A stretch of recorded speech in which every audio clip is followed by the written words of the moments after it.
Hi everyone, Susan Rever here coming to you live from Regina, Saskatchewan. This video is going to be brought to you by Rever Wellness Consulting, and I'm going to post the links to my website.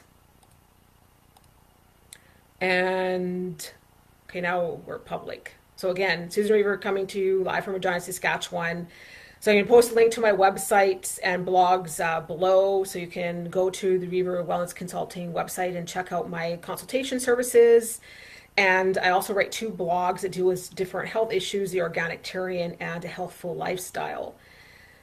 I think this topic is something that, well, it's something that I personally have suffered from, and I think a lot of you out there may not know if you actually are suffering from adrenal fatigue. And so I really wanted to do a video that maybe lists some of the symptoms, how this might be affecting your health, maybe some things, tips that you could actually do to help with your adrenal fatigue issues. So a little bit about my background for those of you that may not know anything about me is I do have 2 Master's of Science degrees in biology and environmental science, and I have been teaching in academia for over 15 years.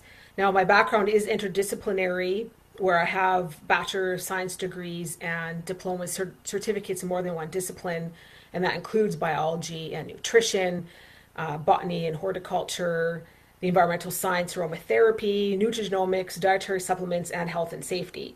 I've taught both at the University of Regina and University of Saskatchewan. A lot of different subjects, from anatomy, epidemiology, to nutrition, to energetics, to metabolism, to genetics, to agriculture even. So I've taught a lot of varying things over the years. And I opened up my Rever Wellness Consulting business this year, which I'm really excited about.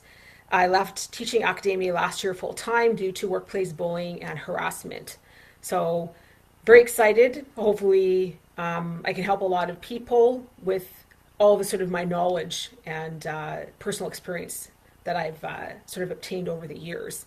My specialties are autoimmune diseases, so that means gut digestive health, leaky gut syndrome, endocrine issues, pH balance, and food intolerances, sensitivities, and also hormonal issues. My consulting company and what I like to do, which is sometimes different, is I use functional medicine or integrated holistic healing. And really basically what that means is sort of fancy words to say that we look at the whole body. So a treatment of the whole body, not just a part. So doctors, I find, if you go to your medical doctor, I know mine did when I had my issues, and okay, so you have a thyroid issue, we're going to just treat that organ or that gland. And so they don't sort of look at the connection. And everything is interconnected, your mind, body, and spirit. So it's important to look at how everything is functioning together. Our bodies were designed to, absorb a lot of things that are synthetic, metabolize things like pesticides or pollutants. And I find a lot of people are now getting that body burden. They're becoming over toxic, and their pH balance is skewed, right? So we tend to be more acidic than alkaline. You see inflammation going on the rise, and also autoimmune diseases on the rise. And so that's sort of, remember that your genetics, your lifestyle, and your environment, because you are what you absorb, are all interconnected. And so that's what I'd like to sort of look at. So some of my services available are biologically based therapies. I also look at stress management, holistic nutrition. I do offer hormone tests, nutrigenomics, food intolerance tests, hair mineral analysis. I look at intestinal health, even your lifestyle and your environment. And I'm going to be starting to create workshops, online courses, and also start doing corporate lunch and learns. I think education is important. So stay tuned for that. I'm going to be doing videos once a week now on Wednesdays. So I'm going to call it Wellness Wednesdays. Mondays, I'm going to start posting on social media, Motivation Mondays, and Fridays are going to be Feel Good Fridays. Because I write for blogs and make videos, I'm also going to be creating these online courses, and I'm soon going to be writing articles for Refined Magazine and also have a YouTube channel. It takes, of course, a lot of time besides running my business and doing other things to find all this information. But please check out my blogs, and I will let you know once my workshops and online courses are available for you. I hope by probably mid-June. So a little bit about sort of what happened with me. My, I guess, health is in 2010, I developed 3 autoimmune disorders or autoimmune endocrine. Endometriosis is still technically quite not considered an autoimmune disorder, but I think it is. There's still a little bit of controversy there in the scientific community, but to me, it affects the same parts of your body as your autoimmune disorders. But I developed hyperthyroidism, Graves' disease, which is another autoimmune disorder, and stage 4 endometriosis in the same year. So yes, I was a walking disaster. And of course, like many of you probably feel that I went to my doctors, and what was the first thing? Yes, they put me on medication, and basically, yes, you can live with your conditions, and set me off, and you gotta have your blood tests every so often, and that was it. And that didn't sit well with me, so I wanted to be able to reverse my conditions and take back my health. And at the time, I was eating healthy, because remember, you are what you absorb. Nutrition is just a small component of your overall well-being. And sometimes in order to reverse some of these conditions, nutrition isn't enough. But it took 2.5 years, but I did it. I reversed all of my conditions. It's now coming over 4 years, and still never come back. So I'm pretty excited about that. And now I'm using what I've learned to help other people. So one thing that people don't realize, maybe if you're taking biology, what different glands comprise your endocrine system, and this includes your adrenals. Okay, so your hypothalamus, this is your organ. Back here connects your endocrine system with your nervous system. Basically, it tells your pituitary gland to start or stop making hormones. Your pituitary gland is technically the master gland of the whole endocrine system. Okay, and it basically uses information from your brain to tell other glands in your body basically what to do. So it makes important hormones such as your growth hormone, prolactin. So after, of course, you give birth and you start breastfeeding, it's what makes your milk. Luteinizing hormone, and this manages estrogen in women and your testosterone in men. Your pineal gland, this controls and makes melatonin, which controls your sleep cycle. Your thyroid gland, which of course makes your thyroid hormone, and it controls your metabolism, heart rate, your homeostasis, meaning it controls major functions of your body. Your parathyroid, and these are 4 small glands which are directly behind your thyroid, and they control things like calcium and phosphorus levels. Your thymus gland, which makes up white blood cells, which are called your T lymphocytes, and this, of course, helps fight your infection. Of course, then your adrenals, which make your fight or flight hormones, so they sort of look after your stress hormones. So this includes cortisol and your adrenaline. And of course, it also includes your pancreas, which is part of not only your digestive system, but also your endocrine system. And it makes your digestive systems, which break down food. It also produces hormones like the insulin and glucagon, controls, of course, your blood sugar levels, amount that regulates it in your bloodstream of your cells. It also controls your ovaries, which make your estrogen and your progesterone, and your testes, which make your testosterone. So we're talking major part of your body, right? And your gut now is also recognized as a virtual endocrine organ of the body. So yeah, it's actually known to express more than 20 different hormone regulatory peptide systems. So yes, if you have adrenal fatigue, you're talking about having it being a part of a major system of your body that, of course, talks to other parts of your bodies and can have huge, devastating impacts on your health. Okay, so if you're not sure if you actually are suffering from adrenal fatigue, you might want to write some of these down and just check, okay? Do a little checklist. Okay, so some of the symptoms of having an underactive or a poor adrenal function can include feeling overwhelmed. Okay, so if you feel tired or despite adequate sleep, so let's say even if you had 9 hours of sleep and you wake up and you just feel exhausted, you have difficulty getting up in the morning, you have cravings for very salty foods, low blood pressure, Sometimes, you know how when you stand up really quickly, you feel very faint when you just get up, very lightheaded, brain fog. Sometimes if you switch between having diarrhea to constipation back and forth, low blood sugar, decreased libido or sex drive, you have a decreased ability to handle stress. If you get hurt somewhere, your body sometimes takes a longer time to get to heal. A little bit of mild depression or that loss of enjoyment in life. Sometimes you feel worse after skipping meals. Again, that hyperglycemic. Increased PMS, poor concentration. You see a reduction in your ability to actually make decisions, reduced productivity, and poor memory.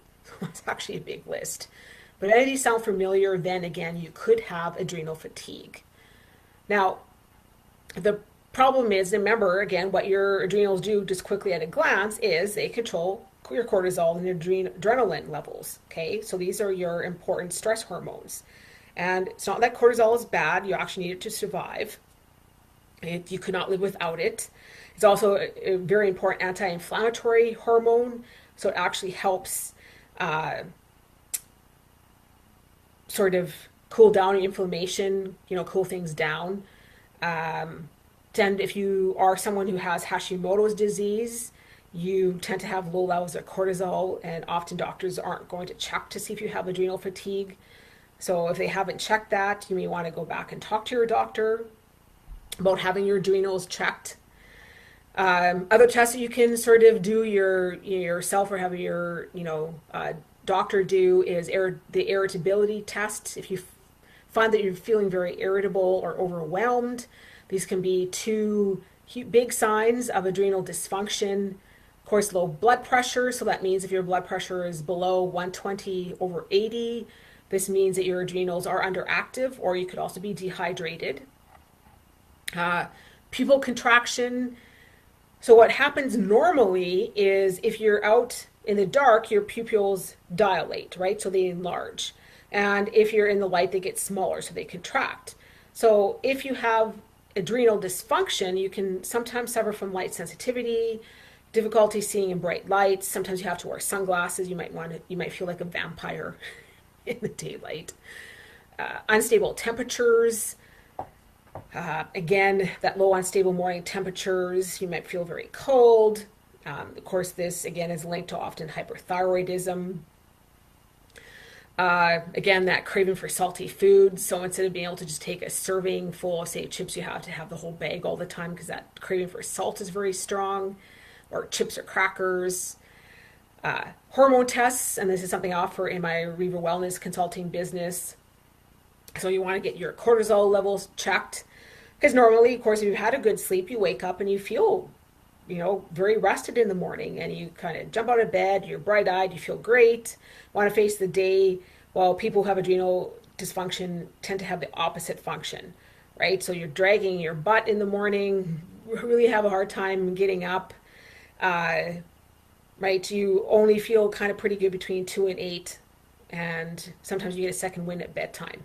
So it's almost flipped to what normally happens. A lot of things can cause adrenal fatigue: sleep disorders, sleep apnea, obviously insomnia. If you are a nurse or any firefighter, anybody who has type of shift work, mental stress, so feelings like grief or guilt or fear or anxiety, that all can be categorized as stress, glycemic dysregulation, and of course, chronic inflammation. So how can you actually recover from adrenal fatigue? Rest is extremely important. So I know typically they say between 7 to 10 hours of sleep, but I would recommend 10 to 12 hours, especially for the first month, to help with recovery. Balancing your blood sugar is extremely important. Stress reduction, and this can be anything from massages to meditation. Maybe you want to do yoga, starting a journal, doing things that you really enjoy, like painting or going for bike rides, anything that's going to help you reduce that stress. Getting your inflammation under control, and if you have an autoimmune disorder, this means can be anything from food sensitivities to intolerances to that leaky gut syndrome. I offer, I do elimination diets, but I also help with leaky gut syndrome and food sensitivity testing. I also do in my clinic, which could be beneficial, but and this is beyond just going off those really strong inflammatory acidic foods like gluten, dairy, and soy. Chronic infections can also be a trigger. Sometimes they can also turn issues on and cause things like Hashimoto's. So H. pylori, candida issues. So there are lots of numerous potential infections that can be root causes as well. So I also look at infections. Remember, environment, lifestyle are also, and genetics are also a big key role. So it's not just what you're eating. You need to replenish certain nutrients. Homemade bone broth can be a good way to get some of that salt back in there, and rehydrating is important. Things taking like adaptogens, so things like ashwagandha or licorice root, or some of the mushrooms like reishi mushroom. Vitamins B and C are also important. So hopefully you found this information helpful. These are just some things that, if you're not sure if you have adrenal fatigue, make sure you go through my checklist again. And if you're checking off quite a bit of those symptoms that I just told you about, you possibly could have adrenal fatigue. And remember that, especially if you have Hashimoto's or that thyroid, adrenal connection, you may want to get your doctor to take a test, or you can come to someone like me who does integrated healing and offers the hormone tests, and of course, food sensitivities, intolerances, etc. as well. So hopefully this helps. And if you have any questions, please feel free to check out my blog. You can send me a private message. Contact me below. So I'm going to be posting the websites, and I can help you on a one-on-one basis. And that's what these educational videos are for. So again, hope you found this video helpful. And I guess next Wednesday I'll be doing another wellness video. So it'll be Wellness Wednesdays. This Friday is going to be Feel Good Friday. So it could be anything from posting recipes to, fitness tips, or just lifestyle tips, wellness tips, that kind of thing that I'm going to be posting on Friday. So hopefully you guys have a good rest of the night, and we'll talk to you soon. Bye for now.